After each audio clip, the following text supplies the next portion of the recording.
আসসালামু আলাইকুম ভিউয়ার্স, আরও একটি ভিডিও নিয়ে আপনাদের মাঝে হাজির হয়েছি। তো আজকের ভিডিওতে দেখাবো কিভাবে একটি ইলেকট্রিক মোটরসাইকেলের মাডগার্ড সেট আপ করা হয়। তো প্রথমে মাডগার্ডটি হাতে নেবেন, নিয়ে এভাবে আমি যেভাবে দেখাচ্ছি দুটো রডটাকে একসাথে করে স্প্রিংয়ের যে মাঝখানের স্থানটা সেখান দিয়ে আপনি প্রবেশ করাবেন। তো দেখেন আমি কিভাবে প্রবেশ করাচ্ছি। তো মনে রাখবেন দুটো রড যে মাডগার্ডের আছে সেগুলো একসাথে করে ধরে রাখতে হবে, না হলে ভেঙে যাওয়ার সম্ভাবনা থাকতে পারে।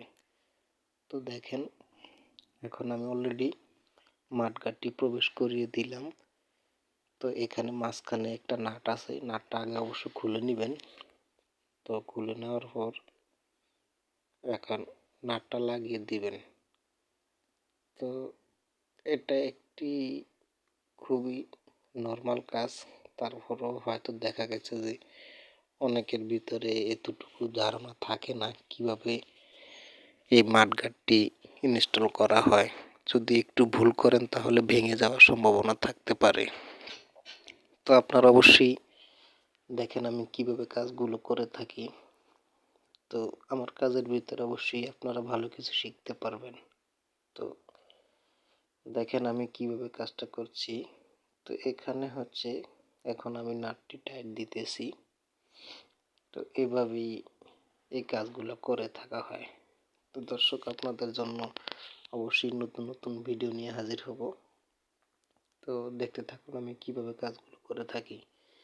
এরকম ইলেকট্রিক গাড়ির কোনো প্রবলেম হলে অবশ্যই আমাকে কমেন্ট করবেন, আমি আপনাদের কমেন্টের উত্তর দিয়ে থাকবো কিভাবে সমস্যার সমাধান করবেন। তো দেখেন আমি নাটটি একটি 10 নম্বর স্ক্রুড্রাইভার দিয়ে প্রথমে উপরে নাটটা টাইট দিয়ে দিব।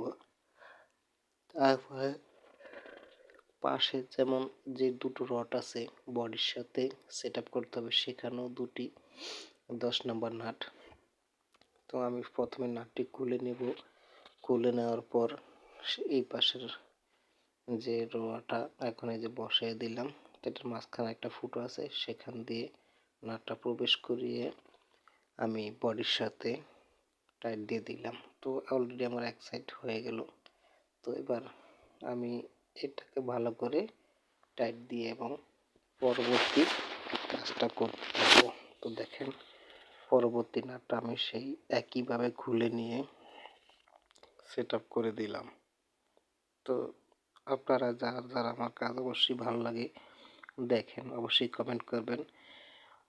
কথার মাঝে বলি, যারা আমার চ্যানেলে নতুন অবশ্যই আমার চ্যানেলটি সাবস্ক্রাইব করে দিবেন, বেল আইকন টিপে দিবেন এবং আমার কাজ আপনাদের কাছে কেমন লেগেছে সে বিষয়ে কমেন্ট করে দিবেন।